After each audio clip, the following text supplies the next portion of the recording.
자, 이야기 속에 숨어있는 논리를 찾아라. 시작하겠습니다. 저는 일단 여기 그 미생지신이라는 이야기가 있잖아요. 이 이야기 보면은 자기는 이 미생이라는 사람을 어떻게 여기는지를 한번 물어보고 싶었는데 일단 저 같은 경우에는 좀 미련했다고 생각이 들어요. 왜냐하면은 사실상 이 사람이 한참 비가 오는데도 안 오는 걸 보면은 이미 안 올 것 같은데 뭘 굳이 자기 목숨까지 위험한 상황에서 얘를 기다리나 이해가 안 되기도 하고 해가지고 좀 많이 미련하다는 생각이 듭니다. 다음으로 승민이 말해주세요. 저도 살짝 미련하다는 생각이 드는데, 아니, 미생 같은 사람 아니면 누가 미련하게 비 엄청 오는데 목숨까지 걸면서 약 지키려고 다리까지 하겠어. 그런데 그걸 또 기대하고 거기 있는다는 게 되게 답답해 보였습니다. 네, 지우는요? 저는 그 사람이 융통성이 없다고 생각하고 저도 약간 미련한 그런 게 있어서 앞 친구들과 정말 비슷합니다. 선생님은요?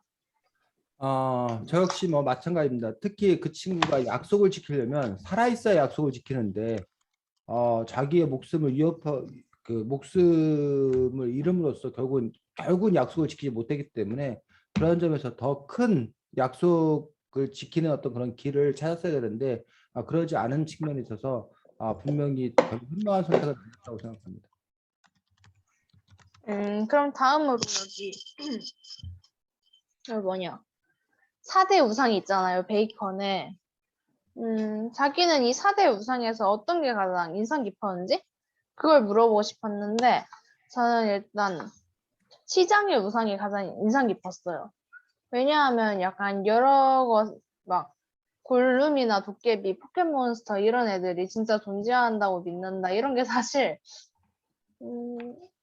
약간 반쯤은 저랑 닮은 느낌도 있어가지고 조금 더 인상이 깊었었던 것 같아요. 승민이는요? 저는 잠깐만 지금 방금 4대 우상 찾아갖고 생각하는데 좀 시간이 필요할 것 같네요. 네, 그럼 지우는요? 저는 동굴의 우상이 가장 인상 깊었던 게 왜냐하면 이게 마지막에 연예인 팬클럽에 대해서 나오는데 이거 읽으면서 저도 아미로서 다른 연예인을 좀 안 좋게 보지 않나 그런 생각을 하게 돼가지고 저는 이게 제일 인상 깊었습니다.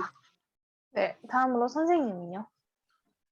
저는 극장의 우상이 가장 인상 깊었습니다. 그래서 이른바 권위 있는 어떤 그런 사람들에 대해서 그것들을 무비판적으로 받아들이는 권위에 의존하는 어떤 그런 부분들이 현대 사회도 많이 나타나고 있기 때문에 그런 점에서 이제 극장의 우상은 좀 경계되지 않나라고 생각이 들어서 극장의 우상을 꼽고 싶습니다. 네, 저는 여기로 마치겠습니다. 네, 수고했습니다. 자, 민성이 얘기 나온 김에 우리 그 베이컨의 4대 우상에 대해서 먼저 이야기를 좀 하고 넘어가도록 하겠습니다. 베이컨, 프란시스 베이컨이라고 해서 여러분들이 아마 그 명언 중에 아는 것이 힘이다라는 이야기는 많이 듣지 않았을까 싶습니다. 아는 것이 힘이다라고 해서 프란시스 베이컨. 그래서 영국 같은 경우 이른바 경험론에 기초한 학문이 발달했던 그런 분을 볼 수 있고, 프랑스 같은 그런 것도 막 합리론에 기초한 그러한 또 철학이 발달했다고 얘기하는데, 이렇게 아는 것이 힘이다라는 어떤 그런 말, 프란시스 베이컨인데, 이 잘못된 선입견과 편견을 베이컨은 우상이라고 표현을 한 그런 부분들을 볼 수가 있습니다. 그러면서 잘못된 선입견 또는 편견의 대표적인 유형 4가지를 얘기하고 있는데, 아까 이제 민성이는 가장 인상 깊은 걸 얘기했는데, 어쨌든 여기에 보면 종족의 우상, 동굴의 우상, 시장의 우상, 극장의 우상 4가지 나왔는데, 이것들이 각각 뭘 의미하는지 자기 말로 바꾸어서 여러분들이 설명할 수 있어야 되고 또 자기가 이해할 수 있어야 된다고 생각되는데, 여러분이 이해한 종족의 우상은 뭐야? 우선 종족의 우상이 한마디로 말하면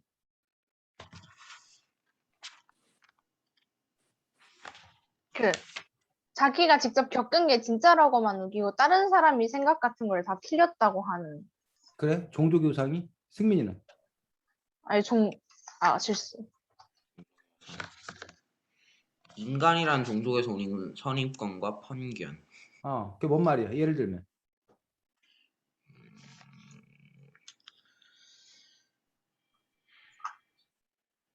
지우는 종족의식이 뭐야? 자기 종족이 있으면서 대한민국을 중심으로 뭐 사회가 돌아간다 약간 그런 식으로 생각하는. 그래, 대한민국 중심으로? 자, 예를 들면 예를 들면 대한민국을 중심으로 생각하는 건 종족의식이라고 볼 것 같은데. 지금이 어때? 네? 대한민국을 기준으로 대한민국 바라보는 것도 종족의식이 맞아? 그건 살짝 되게 범위가 좁아진 것 같은데 무슨 말이야? 대한민국보다는 그냥 사람의 관점에서 자연현상을 해석하는 그런 거. 근데 우리가 종족의 우상에서 벗어날 수 있는가? 있을까? 그리고 벗어나야 할까? 본성에서 의상에서 벗어나는 방법은 나중에 벗어나는 방법이 있을 것 같은데 어. 나야 될 필요? 자, 전 지우야. 벗어나야 될 필요는 없다고 생각하는데. 여기서 말하는 종족은 뭐 민족이나 국가 차원 봐서 넓혀서 인간이라는 종족을 얘기하고 있거든. 우리가 인간이기 때문에 그러니까 사람의 입장에서 뭔가를 해석하는 어떤 그런 부분들. 사람 입장에서 자연을 해석하고 사람 입장에서 동식물에 대해서 해석하는 어떤 그런 부분에서 그건 역시 이제 뭐라는 거야? 문제가 될 수 있다. 그 이기심과 편견을 가질 수 있다. 라는 어떤 그런 부분에서 종족 이기주의다라고 얘기하고 있는 그런 부분들을 볼 수가 있습니다. 그래서 아까 지우가 말한 어떤 뭐 한국인의 입장에서 얘기하는 것들은 종족 의상보다는 이따가 좀 다음에 나오는 것들에 속하는 것 아닌가 싶은 뭐 그런 부분을 볼 수가 있는데 근데 우리가 인간이기 때문에 인간의 입장에서 본다라는 것들이 뭐가 문제야? 민성아? 그러니까 뭐랄까 이게 다른 관점을 생각하지 않고 오로지 인간의 관점으로만 생각을 하는 거잖아요, 이게. 그러니까 이 인간이라는 사람들의 편견 같은 거를 말하는 거나 다름없기 때문에 약간 이 종족의 이기주의라고 볼 수 있죠. 자, 이 종족의 우상이 쌤은 최근 들어서 좀 문제가 되고 있다고 생각이 드는데 예전에는 그냥 인간이 만물의 영장이고 뭐 예를 들면 인간이 이 세상을 지배할 수 있는 어떤 그런 권리를 획득했다. 우리 인간 위에는 신밖에 없고 우리 신이 우리 인간에게 이 자연을 마음대로 이용할 수 있도록 권리를 이렇게 넘겨줬다. 뭐 이런 생각들을 갖고 있었어. 근데 요즘 들어서 이제 좀 많이 그 부각되는 것 중에 하나가 이른바 동물권. 동물에게도 뭐가 있다? 권리가 있다는 어떤 그런 점들. 그런 점을 놓고 봤을 때 동물도 그냥 그 인간과 동물도 모두 다 뭐야? 생명체의 이론이다라고 하는 어떤 그런 생각들. 그렇게 되었을 경우에는 우리가 인간은 단지 그냥 여러 종족들 중에 그냥 하나일 뿐이다라고 생각하고 그래서 인간 중심, 아까 여러분이 말한 인간 이기주의에서 벗어나서 어떤 문제와 사태를 바라봐야 되지 않냐라는 어떤 그런 문제제기도 가능하지 않을까 싶은 뭐 그런 생각들도 있습니다. 하지만 여전히 우리가 인간인데 인간을 벗어나서 생각한다는 게 말이 되느냐라는 그런 관점도 있을 수 있고 인간이라는 종족에서 벗어나서 하려면 상대 파트가 있어야 되는데 아까 말했던 그런 동물이나 이런 식물이나 이런 것들을 과연 인간의 맞설 수 있는 그러니까 그 상대방으로서 인정할 수 있는 건가라는 부분에 대해서도 우리가 또 생각해 볼 여지는 있다고 봅니다. 자, 동굴의 우상은 자기가 얘기한 동굴의 우상은 뭐야?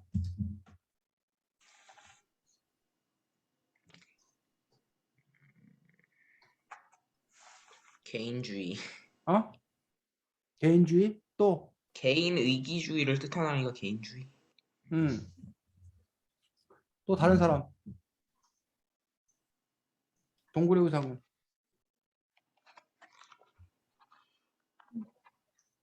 승민아 그냥 네. 당당하게 먹어. 더 이상해. 아닌데요. 근데 왜 자꾸 책으로 얼굴 가려.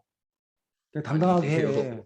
어? 아닙니다만 선생님 뭔가 아니, 착각하고 계시. 그러니까 먹는 거든 뭐든 간에 그냥 당당하게 하라고. 너가 막 자꾸 막 이러면 더 신경 쓰여. 자연스럽게. 먹어도 돼요? 당연하지. 왜 진짜요? 먹으면 안 돼? 지우야 먹어도 돼. 근데 지금 저녁 먹을 시간이잖아. 자, 그래서 동굴의 우상이 뭐야, 민성이?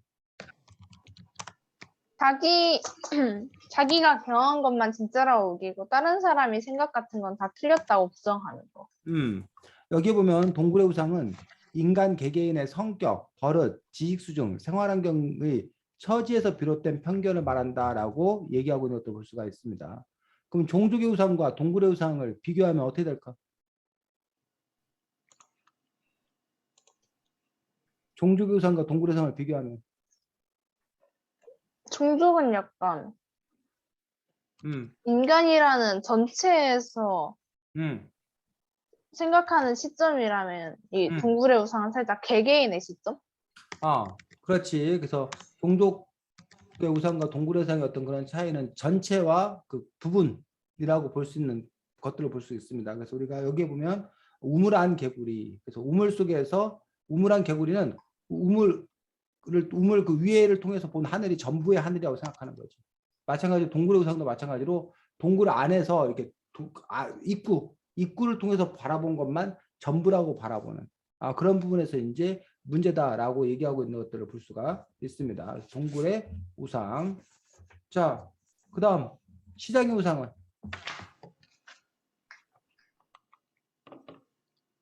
짠.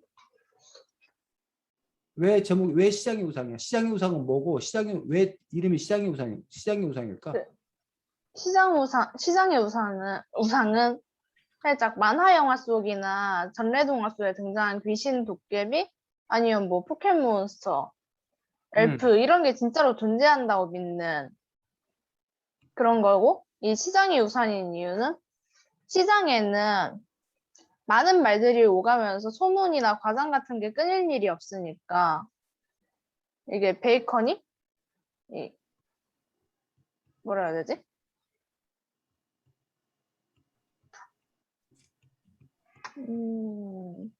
자, 그렇지. 그래서 지금 만화 영화 속 주인공 괴물들이 이 세상에 정말 존재한다고 착각할 때가 많다라고 뭐 얘기했었는데 그건 이제 예로 들어오는 어떤 그런 분들 작가의 상상 속에서 나오는 산물에 불과하다라고 해서 그것들이 이제 예를 들어오는 것들에 불과하고 오히려 시장의 우상의 가장 핵심은 언어 말 때문에 생겨난 편견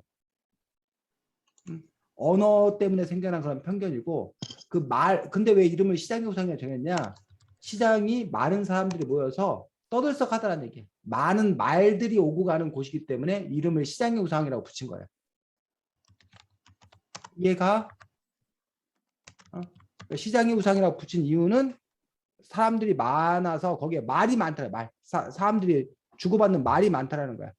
그런데 그 말로 인해서 빚어지는 오해라던가 뭐 착각이라던가 이런 것들의 부분들을 우리가 시장의 우상이다라고 얘기하는 그런 부분들을 볼 수가 있습니다. 끝으로 극장의 우상은 그냥 권위를 믿는 거. 응?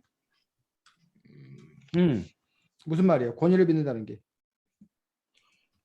예를 들어서 그냥 아무나가 어떤 사람이 뭐 복잡한 거 설명할 때는 에이 뭐 거짓말이잖아 이런 식으로 하다가 뭐 어디 교수, 서울대 교수, 카이스트 교수, 어디 명예 교수 그런 사람 나와갖고 이거 설명하면 저런가 보다 이렇게 되는. 그렇지.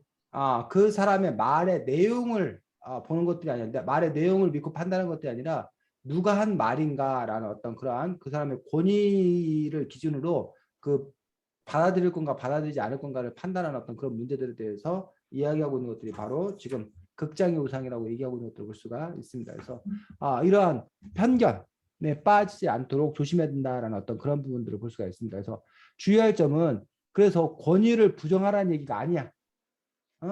박사님이 얘기하는 거, 저 박사님이 얘기했다 믿으면 안 돼. 뭐 이게 아니야.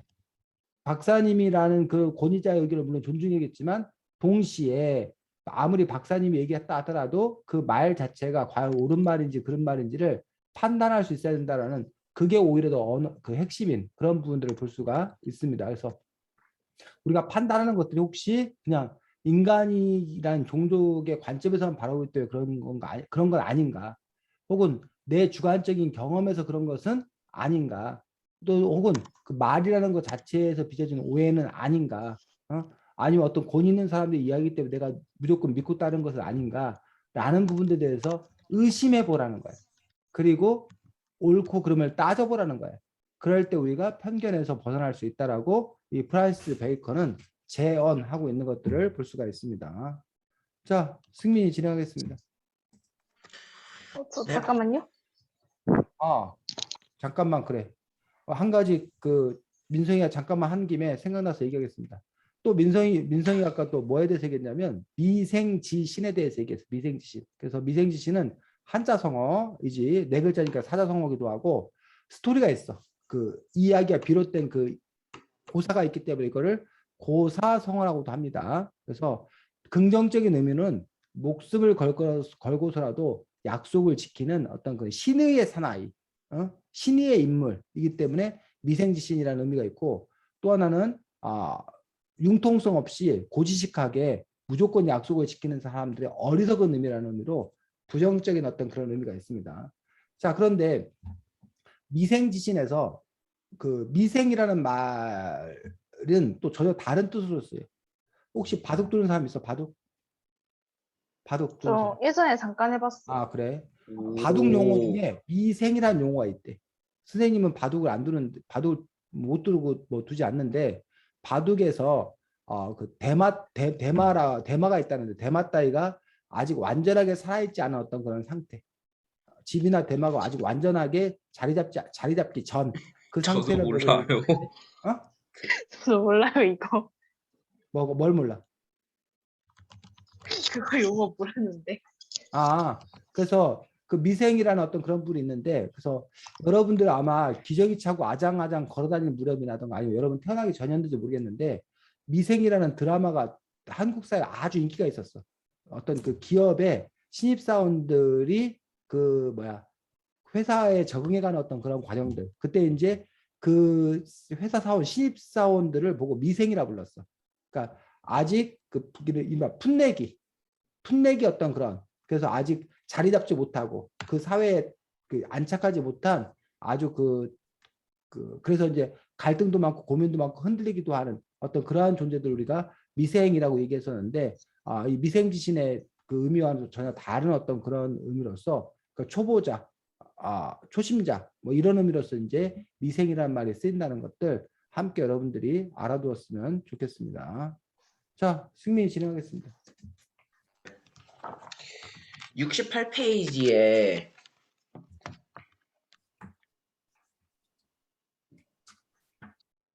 68페이지 펴셨나요?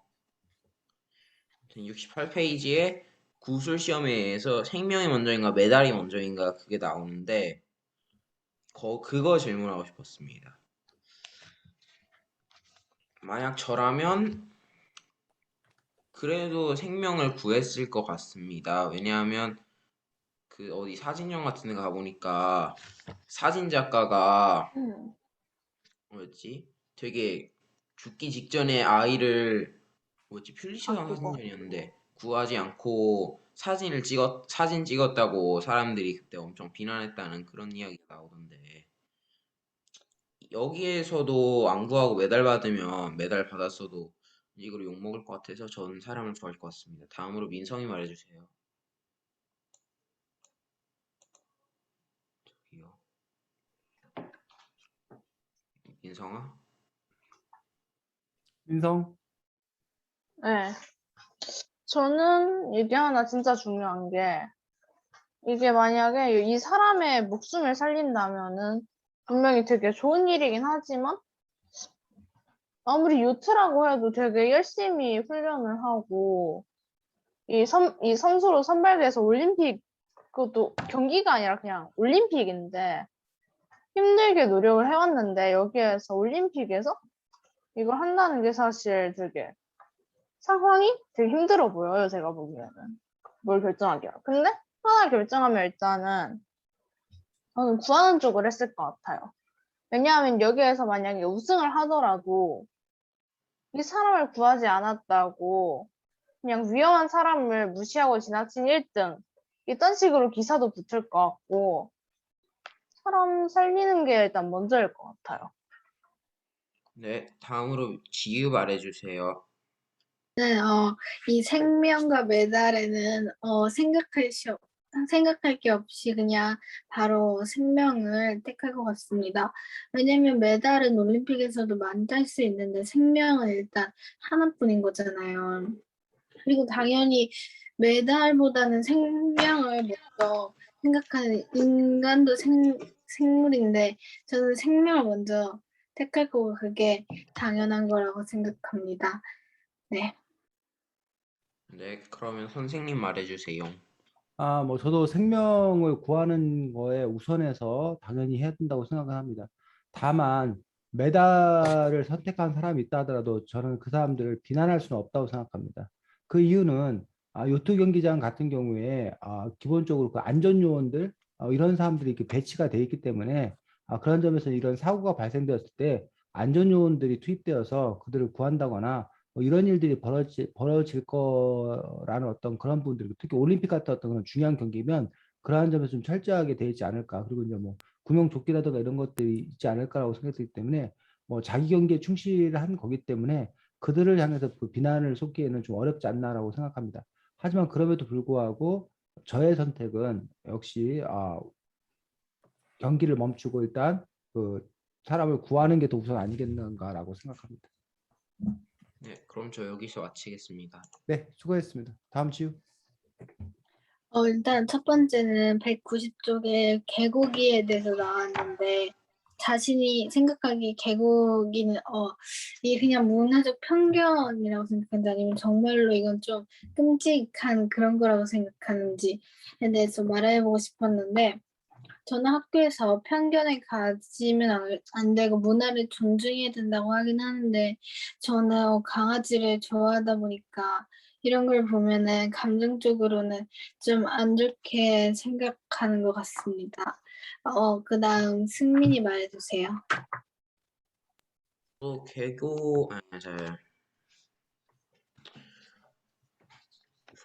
저는 이 책에 나온 대로 개고기를 먹는 거하고 기른 거하고 구분하지 못해갖고 개고기 먹는 거를 야만스럽다고 하면 안 된다는 것 같습니다.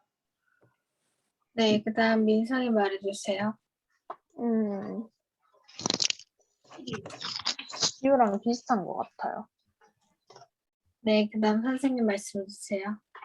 저는 여름만한 나이일 때, 그 개고기를 먹은 적이 있습니다.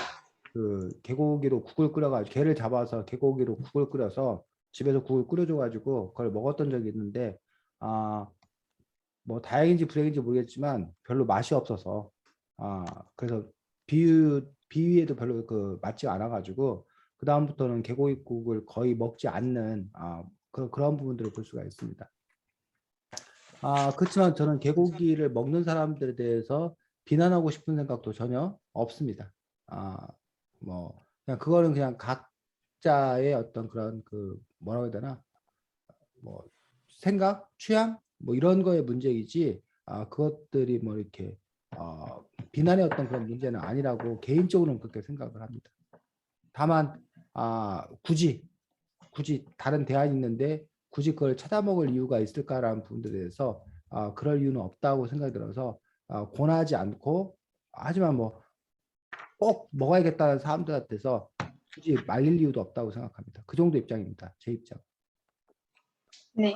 그다음 여기 70쪽에 보면 사람과 똑같은 로봇은 사람일까요, 로봇일까요에 대해서 조그맣게 노란색 박스에 나오거든요. 거기서 이 작가는 로봇을 도구로 인식하는 게 아니라 친구로 인식해야 된다고 하고 있는데 자신의 입장은 어떤지 말해보고 싶었습니다. 저는 이 작가와 비슷하게 친구로 인식을 해야 된다고 생각하긴 하지만 그래도 제가 영화를 많이 봐서 그런지 그래도 로봇은 일단 로봇이기 때문에 저는 친구 같은 도구인 거는 까먹지 않아야 된다고 생각합니다. 그다음 민상이 말해주세요. 저는 이거를 로봇을 완전히 친구는 아니어도 가깝게 대해야 한다고 생각을 합니다. 왜냐하면은 로봇을 일단 도구로 인식하지 않는다. 여기에는 확실하게 찬성을 하는데 사실 SF 영화도 별로 봐본 적도 없고 하다 보니까 웬만하면은 이게 잘 와닿지가 않아가지고 일단 그래도 한번 생각을 해보면은 도구가 아니라 친구로 받아들여도 약간 로봇 사원직인가? 그거 예전에 본 적이 있는데 그런 거 생각하면 사실 아무리 친구라고 생각해도 이게 완전히 친구 같지는 않을 것 같아요, 뭔가. 이질감이 살짝씩 느껴질 것 같아서. 네, 그다음 승민이 말해주세요. 저는 친구로 돼야 돼 도구라는 그걸 까먹지 말아야 되고 뭐 되도록 그건과 비슷하게 될 수 있도록 자율성을 허용해주되 뭐랄까 필수적이 그렇 제한적인 또 자율성을 줬나 만약에 자율성을 제한 안 하고 그냥 쫙 풀어버리면 스카이넷 같은 게 나오는 거죠. 네, 그다음 선생님 말씀해 주세요. 저는 뭐 일단 그 사람들이 각자가 어떤 의미를 부여하냐에 따라서 로봇이라 하더라도 뭐 사람 못지않게 친구로 생각하는 그런 사람들도 있을 수 있다고 생각합니다. 근데 어쨌든 뭐 제가 중요하게 생각하는 것은 사회적 공감대라는 부분들이 중요하다고 생각이 들어서 그 사회의 사람들이 어떤 평균적인 인식을 갖고 있냐에 따라서 그 로봇의 위치는 달라질 거라고 생각합니다. 예를 들면 개 아까 그 개고기 얘기했었는데 개 얘기했었는데 개는 과거에는 그냥 우리나라 입장에서는 그냥 식용 동물들 중에 하나였지만 지금 점차 그 위치가 반려견이라는 어떤 입장이 커지고 더 나아가서는 가족으로 생각하는 사람들 입장이 커지면서 그것들이 사회적 공감대가 형성되다 보니까 더 이상 그 개를 식용개라고 생각하지 않는 그런 거와 마찬가지로 로봇도 초창기에는 도구에 대한 어떤 그런 인식이 강했지만 그 로봇에 대한 어떤 그런 부분들이 더 이제 뭐 애완 로봇도 반려 로봇도 나올 수 있는 거고 뭐 그렇게 더 정교한 로봇도 나올 수 있는 거고 더 진행이 된다라면 로봇에 대해서 우리 인간의 어떤 그런 느끼는 감정이 사람과 비슷한 어떤 그런 감정으로 발전할 수 있는 어떤 그런 여지는 있지 않을까 생각하는데 다만 저는 그 우리가 사회에서 함께 살아가기 때문에 어느 그런 사회의 공통적인 생각에서 너무 벗어나왔던 그런 생각은 서로가 좀 힘들지 않을까 싶은 그런 마음입니다. 네, 그럼 저는 여기서 마치도록 하겠습니다. 네. 지우가 지금 제기한 문제와 관련해서 최근에 해프닝이 좀 있었습니다. 어떤 해프닝이 있었냐면 지금 현재 대통령 후보로 나와 있는 분 중에 한 분이 로봇 개발 업체에 그 방문을 한 거야. 그래서 그 로봇이 이렇게 있었는데 그 로봇을 그 대통령 후보가 확 뒤집은 거야. 그래서 이제 그걸 아이고 본 많은 사람들이 로봇 학대다. 로봇을 학대했다. 라고 하면서 막 엄청나게 비난을 쏟아냈어. 근데 이제 그 대통령 후보는 억울하다는 거야. 뭐가 억울하냐? 첫 번째는 그 로봇 회사에서 그 로봇이 복원력이 얼마나 뛰어난가를 보여주기 위해서 이게 확 뒤집어도 얘가 금방 뭐 한다는 거야? 다시 원상태로 돌아온다. 그 실험을 하는 거였기 때문에 그렇게 한번 뭐 해보라고 실험해보라고 해서 그렇게 한 것뿐이라는 거야. 자기는. 근데 자기가 보고 로봇을 학대했다라고 얘기했다니 그게 억울하다는 거야. 첫 번째로. 나중에 그래서 이제 풀 영상을 보니까 실제 그 부분이 그게 맞았어. 그게 좀 해명이 됐어. 근데 두 번째 억울한 부분들은 아니 로봇은 아까 여러분들 로봇은 도구다. 어? 뭐 동물도 아니고 도구다. 근데 그거 로봇을 학대했다는 말이 과연 말이 되냐? 우리가 필통을 던지면 우리가 필통을 학대한 거냐? 공책을 찢으면 우리가 공책을 학대한 거냐? 그냥 필통이나 공책이나 뭐나 로봇이나 그냥 뭐일 뿐이다. 물질일 뿐이다. 생명이 없는 존재일 뿐이다. 그것 때문에 과연 그 로봇을 대상으로 학대라고 얘기를 해야 되냐라는 부분들에 대해서 논쟁을 좀 이렇게 불러일으켰던 실제 그런 사건들이 최근에 있었습니다. 그러면서 이제 우리가 해명만 하고 끝났으면 논란은 안 생겼을 텐데 해명하고 뭘 더해갖고 근데 이제 그 이후에 이제 뭐 그 다음에 뭐 또 다른 막 이렇게 여러 가지 또 이렇게 얘기 구설이 오르고 뭐 그런 부분도 있는데 어쨌든 그런 사건이 하나 있었고 그 다음에 지우가 이제 또 그 앞에 얘기했던 개 식용 문제와 관련해서도 자 우리나라는 현재 개 식용을 허용한다 허용하지 않는다. 지우 우리나라 법은 개 고기를 먹어도 된다, 먹으면 안 된다? 안 된다. 안 된다. 승민이. 안 된다. 안 된다. 민성이. 우리나라 법은 된다고 하지 않나요? 자, 어. 우리나라 법은 개고기를 먹어도 되고 먹지 않아야 됩니다. 이 뭔 말이야 이게? 우리나라 법에는 개고기를 아. 먹을 건지 말 건지를 아예 명시하고 있지 않습니다. 입 다물고 있습니다. 우리나라 법에는. 아. 우리나라 법에는 돼지고기나 소고기나 닭고기를 먹기 위해서는 어떤 식으로 길러서 어떤 식으로 도축해서 어떤 식으로 유통해야 된다. 이것들이 법률적으로 명시가 되어 있습니다. 정해져 있어. 그런데 개고기에 대해서는 먹지 말라는 법도 없고 반대로 먹으라는 법도 없다. 없습니다. 그럼 왜 이렇게 개고기에 관해서는 그런 법이 없냐? 눈치 보기를 하기 때문에 그렇습니다. 눈치. 먹지 말라라고 법을 정해놓으면 오랜 그 식용 문화, 우리는 개를 먹는 그런 식용 문화가 있었는데 그 식용 문화를 갖고 있는 사람들이 반발할 거고 첫 번째. 근데 그것보다 더 중요한 이유는 개고기를 파는 게 직업인 사람들이 있어. 일단 그 음식점 사장님들이 직업이고 그 음식점에 개를 공급하는 개 농장이 개 농장. 개 농장 있는 사람들, 그런 사람들 입장에서는 자기의 생계가 박탈되는 거야. 그런 사람들의 저항이 두려웠던 거예요. 그래서 개 식용 금지를 개 식용을 금지하지 못하는 거예요. 첫 번째로. 그러면 그 사람들의 먹어도 된다고 법에서 하면 그 동물 인권 그쪽 단체에서 반대를 하고 나서겠죠. 그렇지. 그렇다고 그래서 이제 어느 쪽에서는 아예 개를 식용할 수도 허용을 해줘라. 그래서 엄격한 기준을 정해가지고 그 기준에 따라서 위생적이고 안전하게 도축하고 개들 키우는 것도 좀 이렇게 좀 이렇게 그 권리들도 좀 이렇게 존중해주고 합법화 시켜야 되는 거지. 오히려 합법화 시키지 않으니까 암암리의 그런 그 개를 키우고 개를 도살하고 하는 과정에서 정말 이렇게 여러 가지 문제가 발생한다. 그러니 오히려 합법화 시켜줘야 된다라고 주장하는 사람들이 있어. 근데 그거에 대해서 정부는 합법화 시키지 못하는 이유들이 아까 스미가 말했듯이 동물권을 주장하는 사람들의 거센 반발 플러스 특히 이른바 외교 문제로 비화될 여지가 있기 때문에 특히 이제 유럽 국가들 중심으로 개 식용을 아주 혐오하는 나라들이 있어.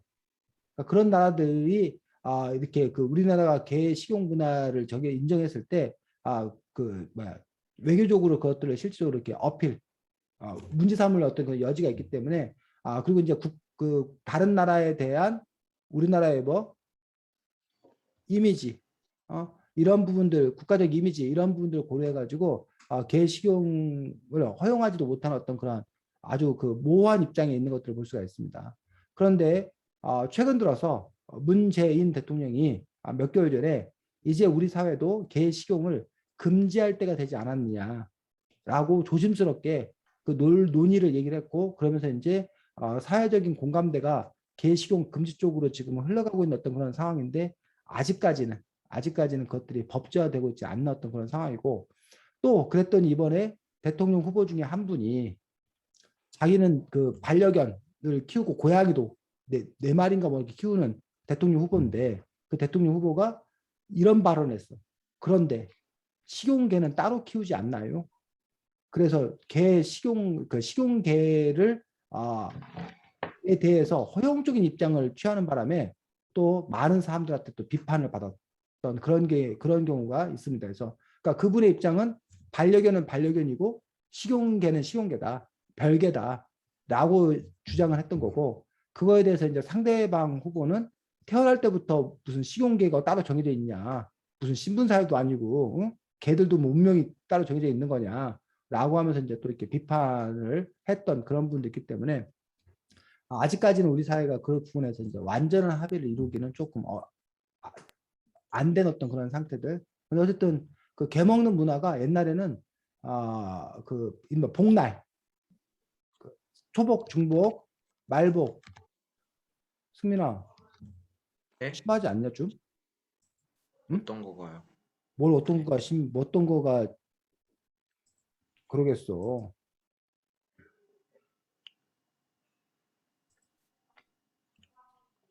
자, 그래서 그런 부분에서 여러분들이 그 뭐야 식용 문화라는 어떤 그런 부분들에 대해서 아유 까먹었네. 자, 앞으로도 그런 논란들이 있고 사회적 합의가 필요한 어떤 그런 대목들이 있지 않을까 싶습니다. 자, 다 했나 시네? 네.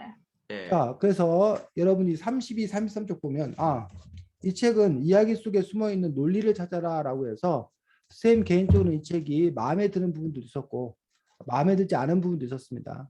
마음에 드는 부분들은 논리, 논술 뭐 이런 부분에 대해서 나름 유익한 정보들을 쉽게 풀어서 설명해주고 있다는 점에서 뭐 이렇게 우리에게 도움이 되는 어떤 그런 책이다라는 어떤 그런 부분들이 상당히 마음에 들었습니다.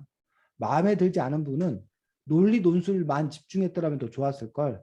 논리 논술과 직접적인 관련이 없는 뭐 관련이 있기야 있겠지만 좀 2차, 3차적인 어떤 그런 이야기까지 너무 잡다하게 너무 이 저자가 욕심을 부려가지고 안 써도 될 굳이 이 책에 쓰지 않아도 될 얘기까지 너무 많이 써놓은 거 아닌 건가라고 어떤 그러한 부분에서 좀 아쉬움이 있었습니다. 자, 그다음에 또 이 책은 이른바 워크북 형태의 책이에요. 참여형 책이야. 그러니까 이 책 중간중간에 보면 문제도 많고 뭐 하라는 것도 많고 그런데 자 솔직하게 한번 우리 얘기해 봅시다. 이 책 중간중간에 뭐 하라는 거 풀라는 거 나는 풀면서 이 책을 봤다. 1번 아니다. 나는 그냥 눈으로 그냥 넘겼다. 아니면 이렇게 답만 확인해 봤다. 2번 자 지우는 몇 번입니까? 저는 문제를 풀지 않았고, 사실 말하면 또 하나의 썰이 있는데, 소리 있잖아요. 소리가 이거 하기 전에 저한테 이거 문제 여기 책에 나온 문제 풀어야 되냐고 물어보더라고요. 그래서 제가 그걸 굳이 뭘 푸냐 그냥 놔둬 했는데 그게 갑자기 떠올랐습니다. 어제 소희도 나한테 욕먹었는데 그 소리를 욕먹게 한 게 지우였단 말이야. 뒤에서 배우주정한 게. 승민이는 1.5번이요. 1.5번. 읽으면서 몇몇 문제는 눈으로 쭉 보고 난 이럴 것 같네 하고 한 번 했고 하지만 어떤 거는 그냥 답만 쫙 봤고 어떤 거는 문제 그냥 기입했고 사실 도서관 책 아니어서 풀면 풀 수는 있었는데 귀찮아서 안 풀었어요. 네. 민성이. 저 한 1.7이요. 그 음. 눈으로 풀면서 지나갔는데 1.7. 안 푼 문제도 많아요. 어우. 자, 뭐 선생님 역시 여기 있는 문제를 다 꼬박꼬박 풀지 않았습니다. 사실은. 그래서 이거 이 출제 이 뭐야, 책을 만든 사람의 의도와 달리 이제 이렇게 그냥 넘어가는 경우가 많은데 사실은 수학 문제집을 눈으로 풀면 별 의미가 없습니다. 수학 문제집 같은 경우 당연히 여러분들이 펜 붙잡고 문제를 풀어가야 제대로 풀 수 있는 어떤 그런 부분들을 볼 수가 있는데 그런 점에서 여러분들이 이러한 책들도 물론 이제 뭐 사람이 뭐 여러 가지 시간과 형편과 뭐 상황이 있기 때문에 뭐 매번 그럴 수는 없겠지만 그런 점에서 여러분들이 여건이 허락된다면 이 책을 보다 효과적으로 읽기 위해서라면 여러분들이 그 뭐야 풀어가면서 꼬박꼬박 따져가면서 읽을 때 더 이 책이 갖는 효과, 의미가 있을 거라고 생각이 듭니다. 자, 32, 33 쪽에 보면 귀납법과 연역법에 대한 설명이 나와 있습니다. 30, 33 쪽을 중심으로 해서 여러분들이 이해한 귀납법과 연역법에 대해서 한번 설명을 해 보시기 바랍니다. 그래서 어떤 책을 읽었다라고 했을 때는 그 책에 있는 내용을 자기 말로 바꿔 설명할 수 있을 때 우리가 비로소 그 책을 제대로 잘 읽었다라고 말할 수 있는데 귀납법과 연역법 자기가 이해한 줄 한번 얘기해 보죠.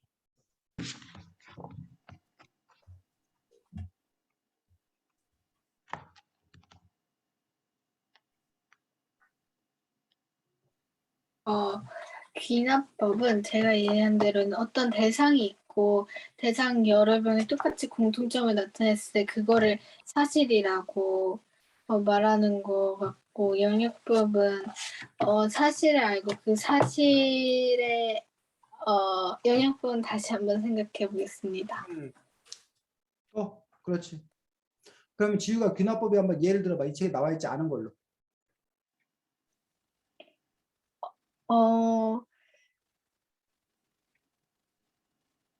그럼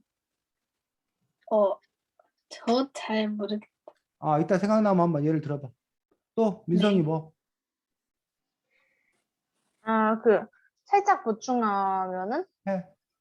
이 귀납법은 일단 어떤 특정 대상들의 공통점을 말한 다음에 그 다음에 그 결과를 말하지만 연역법은 반대로 그 결과부터 말한 다음에 공통점들을 말하는 것 같아요. 예를 들어봐. 예를 들면은 뭐가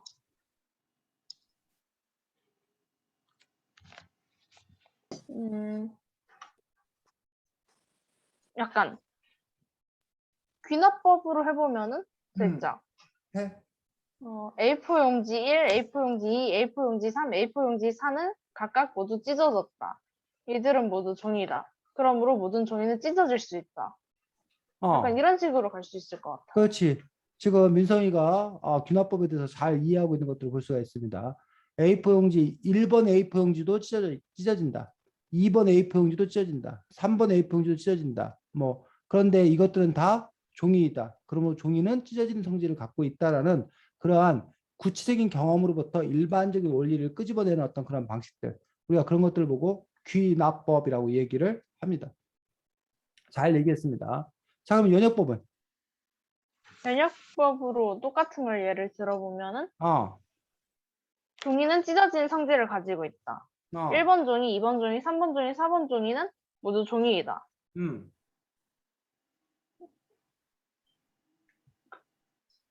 그러므로 종이 1은 찢어진다. 찢어지는 성질을 가지고 있다. 그렇지. 그래서 종이는 찢어진다라는 그러한 원리로부터 시작해서 근데 A1이 종이이다. 그러므로 A1도 찢어질 거다. 라는 구체적인 개별적인 사실들을 끌어내는 어떤 그런 방식들을 보고 우리가 연역적 사고, 연역법이라고 얘기한다는 거죠. 승민아 이해 가니? 네. 지우 해보자. 그 귀납법 예시 떠올랐습니다. 음. 좀 그렇긴 한데 아렘은 멋있고 진도 멋있고 슈가도 멋있고 제엽도 멋있고 정국도 멋있고 비도 멋있다. 이들은 모두 BTS 멤버이다. 그러므로 BTS는 멋있다. 네. 잠깐만. 뭐, 저 할 얘기가 있는데요. 네. 멋있다는 거는 상대적인 개념이고 주관적인 개념입니다. 이거는 어쨌든요. 사람에 따라 다릅니다. 이거. 네. 그럼 지우한테는 맞는 방법이겠지만 제 지인한테는 안 맞는 방법이에요. 이거. 자, 그래서 예를 들면 BTS는 다 멋있다. 그런데 승민이가 BTS의 새 멤버다. 그러므로 네. 승민이는 멋있다. 이런 네. 뭐야? 아니요. 왜요? 부정을 해. 이거는 BTS가 멋있다는 걸 지금 부정하는 거야? 지우? 아니요. 그래서 일부러 말 안 하고 있어요. 그게 자. 그렇게 된 거다. 그렇게 이런 뭐야? 일반적인 사실로부터 구체적인 사실을 끌어내는 것들 이런 것들 우리가 연역법이라고 얘기해서 우리가 과학이나 이런 사회 실험이나 이런 데서는 바로 이렇게 연역법과 귀납법이 특히 이제 귀납법이 더 많이 쓰는 경우가 많은데 이렇게 여러분이 귀납법적 사고를 통해서 원리를 발견하거나 또는 그 원리에서 구체적 사실들을 뽑아내거나 해서 여러분들이 귀납적 사고, 연역적 사고 이런 것들도 여러분들이 잘 할 수 있어야겠다라고 생각을 합니다. 자, 이번엔 여러분들이 56쪽, 57쪽.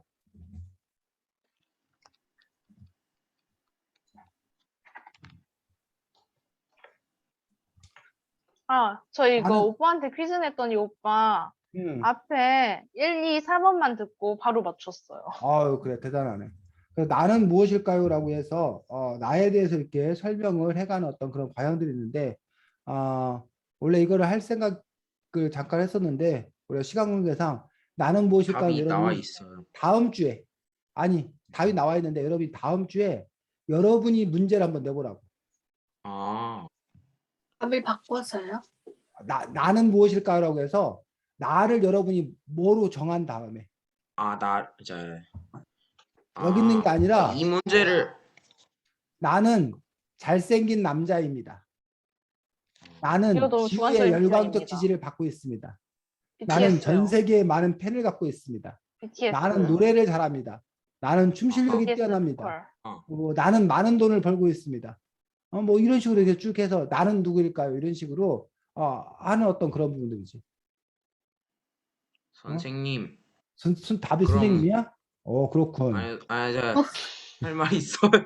말해 뭐. 그럼 이거 뭐랄까 현실에 존재 안 하는 거 그런 걸로 해도 돼요? 네 마음이지. 네 마음이어서 답은 매우 있으면 어렵게 해드리겠습니다. 그래서 네가 이렇게 쭉 얘기를 하면 우리가 맞춰볼 거라는 거지.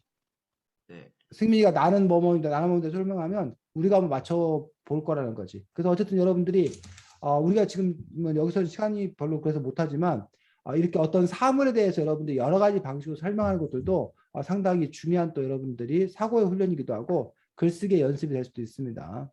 자, 67쪽 보겠습니다. 67쪽에 보면 뭐가 나와? 원고지 사용. 원고지. 원고지 상법 나와. 선생님 이런 부분이 이 저자가 너무 욕심을 많이 부렸다고 생각하는 부분이야. 논리 논술 설명하면서 물론 이것도 넓게 보면 원고지 상법도 익혀야지 잘해야지 하면 좋지. 근데 굳이 이거를 왜 논리 논술 책에서 논리를 설명하는 책에서 굳이 원고지 상법 얘기할 필요가 뭐가 있었겠나라는 부분에서 아쉬운 점이 있지만 어쨌든 그럼에도 불구하고 여러분들이 원고지 사용법 정도는 익혀야 되기 때문에 여러분들이 잘 보시기 바랍니다. 자, 그 다음에 이 책에서 어쨌든 제일 중요한 파트는 바로 2부입니다. 2부. 그래서 왕자, 거지, 양치기 소녀에서 배우는 논리 해갖고 논리가 무엇인지, 논술이 무엇인지 설명하고 있는 것들을 볼 수가 있는데, 자, 논리란 무엇이래? 말이 이치와 원리. 응? 말이 이치와 원리. 말의 이치와 원리를 논리라고 얘기합니다. 논술은?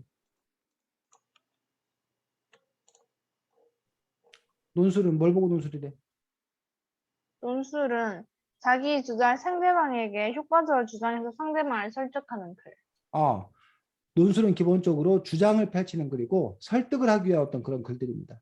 근데 그 주장과 설득을 위해서는 바로 뭐야? 논리성이 필요한 그런 논리적으로 서술하는 어떤 그런 글들을 보고 우리가 논술이라고 이야기하는 그런 부분들을 볼 수가 있습니다.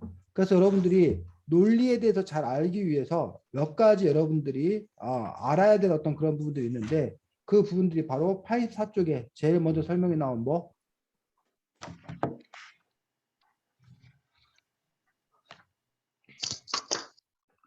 84쪽에 동일률? 동일률. 말이 좀 어려운데 동일하다는 말 알지? 동일하다. 쉬운 말로 네. 뭐라고 그래? 동일하다는. 같다. 같다. 동일률이라는 건 결국 같다라는 어떤 그런 부분을 이야기하고 있는 것들을 볼 수가 있습니다. 그래서 동일률은 여러분들이 87쪽 보겠습니다. 80쪽 셋째 줄. 지우 읽어보죠. 37쪽 셋째 줄. 셋째 줄.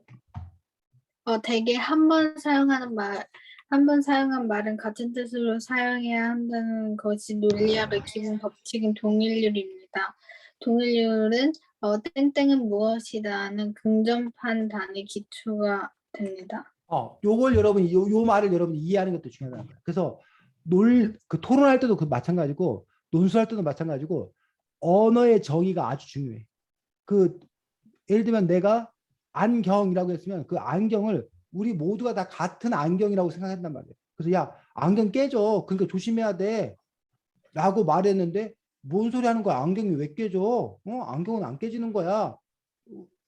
라고 했더니 우리는 보통 안경을 하면 그 안경 알이 들어있는 그 뭐야 시력이 나쁜 사람들이 보는 걸로 생각하고 있는데 이거. 그 사람은 그냥 뭐 하는 거? 눈에 쓰는 거. 그래서 안경 알 없는 그런 안경도 안경이라고 생각하는 거야. 그리고 뭐 이렇게 그러니까 안경 알이 없으니까 안경이 뭐 할 일도 없는 거야. 깨질 이유가 없는 거지. 이렇게 가지고는 서로 이야기를 할 수가 없다는 거야. 그런 점에서 우리가 같은 언어를 사용해야 되고 위에서 썼던 언어와 그 밑에서 썼던 언어가 막 제각각 뭐 해버리면 바뀌어버리면 그러면 그것들이 논리적인 어떤 그런 서술이 안 되기 때문에 기본적으로 한 번 사용한 말은 같은 뜻으로 계속 사용해야 된다라는 어떤 그런 부분들. 그래서 땡땡은 땡땡이다라는 식의 어떤 그런 일들이 동일률이라고 얘기하는 것들을 볼 수 있습니다. 그래서 뭐 분필은 분필이고 볼펜은 볼펜이다. 뭐 이런 식의 어떤 그런 부분들이 동일률이라고 얘기하고 있는 것들을 볼 수가 있습니다. 자, 그 다음에 89쪽에 나오는 거는 모순율. 모순율이 나와. 자, 모순율은 뭘 보고 모순율이라고 그러는데? 92쪽. 92쪽. 모순율은 무슨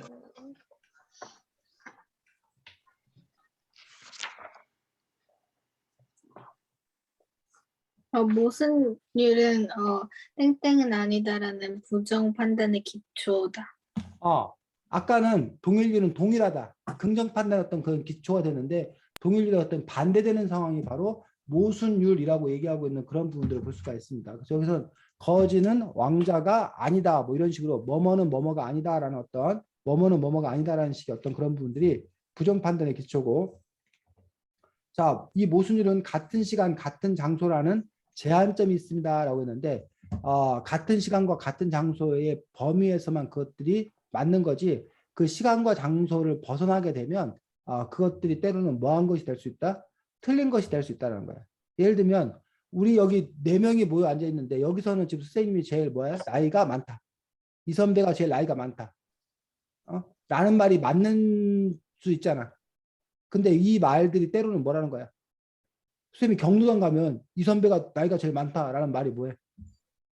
그건 맞는 말이 아닐 수 있는 거잖아. 그래서 그런 점에서 우리가 또 하는 어떤 그런 말들은 시간과 공간의 어떤 그런 제한을 받는다라는 어떤 그런 부분을 얘기할 수 있고 어쨌든 그 전에 모순율은 공공은 아니다라는 어떤 그런 부정 판단의 기초가 되고 있는 것들을 보고 모순율이라고 얘기하는 것들 그 부분 여러분 보면 됩니다.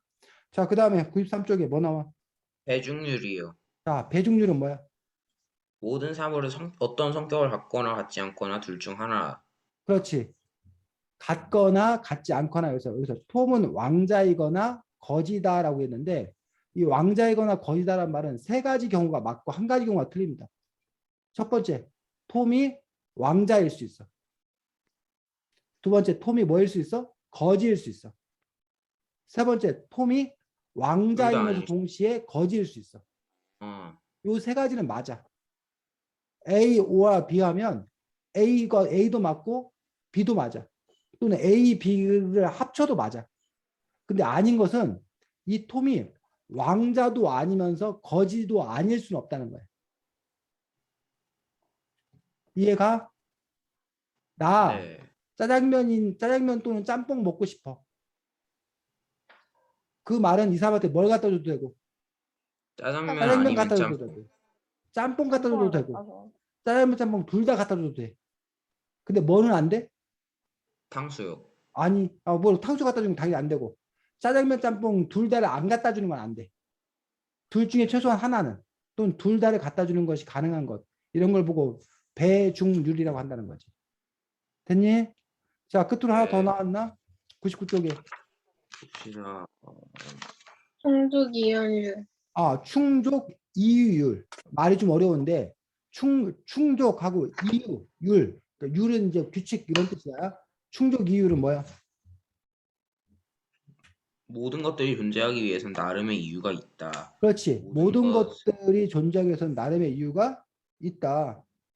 그 충분한 이유가 있어야 된다라는 것들을 보고 우리가 충족 이유, 그러니까 이유가 충족돼야 된다라고 생각합니다. 이 말 자체가 좀 어려운데 이유가 충족돼야 된다 해서 충족 이율 이런 것들이 있다는 것들 여러분들이 모든 것은 충분한 이유가 있다는 것들 그 부분들에 대해서 여러분들이 알면 됩니다. 그래서 왕자가 왕자고 거지가 거진 데는 이유가 있다 해가지고 그 부분에서 이제 어떠한 이유가 있음을 얘기하는 것들 그래서 왜냐하면 뭐뭐이기 때문이다 라고 하는 어떤 그런 부분들 그것들을 우리가 충족 이율이라고 얘기하는 그 부분들을 볼 수가 있습니다. 그래서 여러분들이 바로 그러한 그 네 가지 지금 말했던 동일률, 모순율, 배중률, 충족이율 이 부분에 대해서 제대로 잘 알아야지만이 그래야지 여러분들이 그 논리적인 어떤 그런 전개에 가장 기본을 여러분들이 할 수 있습니다. 자, 그 다음에 109쪽에 보면 거짓말과 오류에 대한 설명이 나오는데 이 책의 저자는 거짓말과 오류를 나누어서 설명하고 있어. 거짓말과 오류를 나눠 설명하는데 112쪽을 바탕으로 거짓말과 오류의 차이에 대해서 이 저자는 어떻게 설명하고 있는지 한번 얘기해 볼까?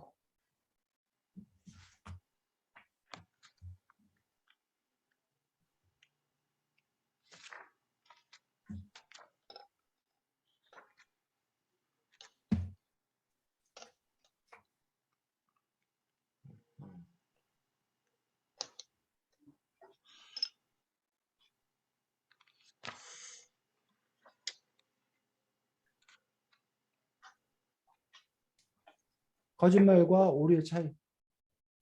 거짓말은 고의적으로 남을 속이는 것이고, 오류는 뭐 정보가 잘못 전달됐다거나 그런 걸 모르고 믿는. 그렇지. 그래서 결국은 고의성. 일부러 남을 속인 것, 일부러 틀리는 것. 이것들은 뭐야? 거짓말이라고 얘기하는 것들을 볼 수 있다는 거야. 반면 오류는 그런 의도성을 갖고 있지 않고 그냥 말 그대로 그 뭐한 것? 틀린 것. 이런 것들은 우리가 오류라고 얘기하고 있는 그 부분에서 이제 거짓말과 오류에 대해서 이 책에서는 구별해서 설명하고 있는 것들을 볼 수가 있습니다. 그러면서 이제 114쪽에 다양하고 재밌는 오류라고 해서 다양한 그런 오류에 대해서 설명하고 있는 것들을 볼 수가 있는데 사실 여러분들이 이 114쪽부터 선생님이 이 책에서 제일 그 필요한 부분을 꽂으라면 114쪽부터 시작해서 여기 몇 쪽이야? 125쪽? 까지 그 부분을 여러분들이 여러 번 읽었으면 좋겠다고 생각합니다. 그래서 이 114쪽에서 125쪽까지만 여러분이 확실하게 익혀도 토론의 어떤 그런 수업이라던가 아니면 논리 논술을 쓸 때 큰 여러분이 도움을 받을 수가 있는데 오류에는 커다랗게 두 가지가 있다는 거예요. 하나가 형식적인 오류가 있고 또 하나가 비형식적 오류가 있는 그 부분을 볼 수가 있습니다. 그래서 형식적 오류라는 부분에서 비가 오면 땅이 젖는다라는 말 맞아 틀려? 맞아요. 맞아요. 맞아. 그런데 이 말이 뭐한 경우인지 이 말을 어떻게 바꾸면 틀린 경우 땅이 젖었다면 비가 온 것이다라는 말은 아니요. 그거는 맞을 수도 있지만 뭐해? 틀릴 수도 있어요. 있다는 거야. 왜?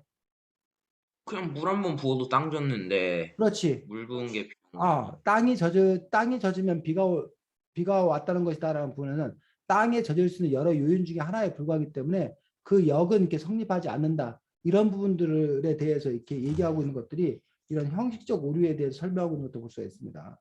116쪽에 우리가 흔히 범하기 쉬운 어떤 그런 오류에 대해서 하나 더 설명이 나오고 있는데 어떤 경전의 내용이 모두 진리인 것은 그 경전에 보면 경전의 내용이 모두 진리라고 했기 때문이다라고 되어 있는 이른바 거짓 논법 또는 순환 논증의 오류라고 얘기하는 그런 부분에서 그 사람이 뭐 말을 하고 있는데 왜냐하면 뭐뭐뭐 이 때문이다라고 말을 했다고 해서 그 사람이 근거가 잘 된 게 아니라 어떤 오류를 범하고 있는지를 정확하게 여러분이 찾을 수 있어야 되는 거예요. 우리가 이런 오류를 범하기 쉽다는 거지. 그래서 뭐 여기 나는 장차 커서 너는 장차 커서 무엇이 될 거니? 유명한 작가가 될 거야. 왜? 그냥 유명한 작가가 나의 오랜 꿈이니까. 그러니까 꿈이 뭐니? 유명한 작가가 될 거야. 왜? 그게 꿈이니까. 이런 식으로 이렇게 꼬리에 꼬리를 무는 이런 식의 것들은 뭐라는 거야? 오류라는 거야. 논리적이지 않다라는 거야. 그래서 그 사람이 어떤 오류를 범했는지 여러분들이 이야기할 수 있어야 된다는 거지. 자, 그 다음에 이런 형식적 오류 말고 비형식적 오류에는 다시 커다랗게 세 가지가 있다는 거야. 뭐뭐뭐. 심리적 오류, 자료적 오류, 언어적 오류. 그렇지. 심리적 오류, 자료적 오류, 언어적 오류를 해가지고 여기 보면 여러 가지 오류에 대한 설명들이 쭉 나와 있는 것도 볼 수 있는데 사실은 선생님도 여기 있는 오류가 아직 익숙하지 않아. 여러 번 봤는데도 그 생활 속에서 자꾸 이렇게 적용해 써야 되는데 그런 부분들이 쉽지 않은데 어쨌든 자꾸 여러분들이 보고 익히고 그 다음에 아까도 우리가 그 귀납법과 연역법에 대해서 이렇게 적용을 해본 어떤 그런 경험이 있는데 여러분이 자꾸 이런 것들을 여러분 일상생활에 적용해보고 찾아보고 이럴 때 여러분들이 그 오류에 대해서 명확하게 인식할 수 있고 그걸 바탕으로 여러분이 다른 사람들의 어떤 논리 전개라든가 이런 부분에서 오류를 지적해서 그 사람 말에 참과 거짓을 가려낼 수 있는데 여러분에게 큰 무기가 될 수 있고 또 여러분 스스로가 내가 혹시 오류를 범하고 있지 않는 건가 라는 부분들에 대해서 자기 점검을 할 수 있는 어떤 그런 중요한 그 밑바탕이 되기 때문에 그런 점에서 여러분들이 이 수업 끝났더라도 이 부분은 꼭 다시 한번 챙겨서 읽어봤으면 좋겠다라고 생각을 합니다. 다음 주에는 책이 뭐냐면 시집인 것 같던데 다음 주에는 책이 요거야. 별을 사랑하는 아이들. 별을 사랑하는 아이들아 해서 우리나라 사람들이 가장 좋아하는 시인 중에 한 분인 윤동주 시인. 윤동주 시인의 동시집입니다. 윤동주 시인의 동시집이기 때문에 다음 주에는 여러분들이 신앙송 대회를 신앙송회를 하도록 하겠습니다. 그래서 네. 여러분들이 이 가을 멋진 시를 낭송해준다고 생각하고 지우는 네. BTS 음악을 배경음악으로 깔고 시를 좀 읽어주고 다른 사람들도 자기가 음악도 좀 찾아가지고 그 시에 맞는 음악도 좀 찾아가지고 음악 깔면서 아주 멋지게 신앙송 해주시기 바랍니다. 왜 승민이 네요. 너의 매력에 반할 것 같아서 안 돼? 아니요. 아니야? 매력 어필 좀 해. 제발 이번 기회에. 승민아. 원래 발표 그쪽에 살짝 자신이 없어서. 그러니까 그럼 다음 주에 승민이한테 몰아줘야겠네. 발표할 기회를. 네요. 오늘 발표에 발표 자신감을 갖도록. 재밌었어요. 자, 네. 잘 지내시고 다음 주에 뵙겠습니다.